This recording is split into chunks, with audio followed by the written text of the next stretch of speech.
Our Weather Water Cooler series allows us the opportunity to introduce you to alumni of the Department of Meteorology and Atmospheric Science who are in either the private, public, or academic sectors of the weather enterprise. Tonight we welcome Mary Erickson, Deputy Director of the National Weather Service, and in full disclosure, a former classmate of mine. Welcome back to Penn State, Mary. Thank you. It's wonderful to be here, John. As we were driving into the Happy Valley, I had all those wonderful memories coming back of my time here at Penn State and in this building, as a matter of fact. Yeah, Walker Building's been around for a while. Yeah. Tell us a bit about your career, kind of like a little bit about the various steps along the way to your current role. Sure, absolutely. You know, when I was a junior here in the Penn State Meteorology program, I got an internship with the National Weather Service, so it started that early. So it's never too early to be thinking about where you might want to go. I was really able to get in with the Weather Service. I worked in the Meteorological Development Lab, which is a part of the current Office of Science and Technology. So worked in a variety of jobs there, worked my way up the ladder, and really spent almost 20 years doing different jobs there in the Office of Science and Technology. I did pivot over and decide to do some research to applications work with the National Ocean Service after that, and then came back to the Weather Service as deputy. Okay.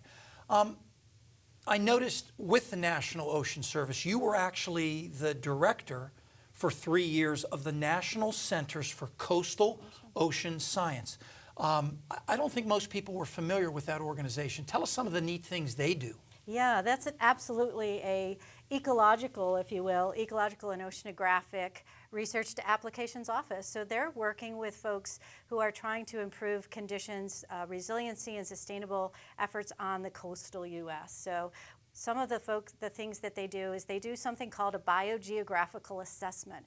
This is working from the bottom of the ocean floor all the way up to the ocean top and to the coastal environment, assessing the ecological changes that are happening there, what kinds of shifts there are in the habitat, and what kinds of creatures are thriving there, as well as having challenges. This is really essential for think about mixed use in the ocean space. Think about the wind farms that are now populating the ocean space, making sure that our fisheries are strong and sustainable, as well as a lot of other uses. So that's one of the things. They also have moved into the prediction realm, and they're the office that brings harmful algal bloom forecasts. So we do the forecasting for Lake Erie, for example.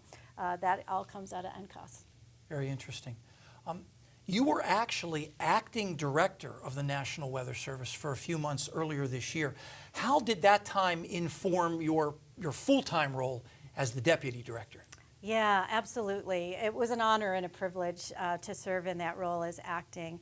I think one of the things that I realized serving in that role is how important the decisions are, and the buck does kind of stop with you when you're in that position. And so, realized how important priorities are, and so that's something that I work with Ken on. We've translated those priorities. He's established them. That really helps the whole organization focus. And also how important the teams are, making sure that the teams are there to help carry out those priorities. That's important. And celebrating the wins. It's a privilege, really, to sit at the top of the organization and really celebrate the hard work that all of our folks on the front lines of the Weather Service are doing. What's a typical day like for you right now, if there is such a thing? Yeah, there really isn't such a thing. There are travel days, which is a day like this. There are days, sort of air quotes, in the office. We're very much working in a hybrid environment. We tend to be, Ken or I tends to be physically in the office most days, and we have some virtual meetings with folks, and we have some meetings in person. We're also meeting with stakeholders and with folks from other federal agencies, as well as from universities, as well as from the private sector. So we do a lot of those kind of meetings as well. What's something about the National Weather Service that folks probably don't know, but you wish they did? That's a great question, and I really appreciate you asking that. I think most folks may, particularly from the meteorological field, may think, we're focused on the science, we're always trying to improve our forecasting process, and that's absolutely true. But the men and women of the Weather Service, from the IT specialists to the electronics specialists to the admin and budget people to the forecasters and the hydrologists, are passionate about the mission of the Weather Service to save lives and property. and they take it personally. So I think that's one of the things that is hard to see. And the Weather Service is a bargain.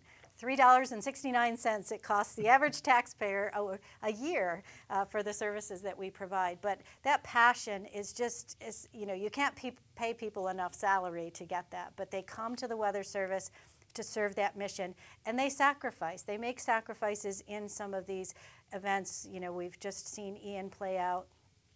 To be on the ground there serving their communities. They're a part of the communities, and it really matters to them to be serving them. And we can testify to that passion among our own students. It starts early. Yeah. We have less than a minute left. What do you like to do when you're not working and thinking back? What's a favorite memory of Penn State? Sure. Well, I love to take walks outdoors and in the woods with my husband and my 2 St. Bernards. We have 2 big dogs, and we really like getting out and about. And I really like reading and cooking as well. When I think back on my time at Penn State, I have a lot of great memories. Is cheesesteak a good answer? Sure. Cheesesteak works. That works. The creamery, those are good. But also I remember fondly being able to take long walks and go out on hikes and camp and other things with some of my fellow students here in the meteorology department. It's really great.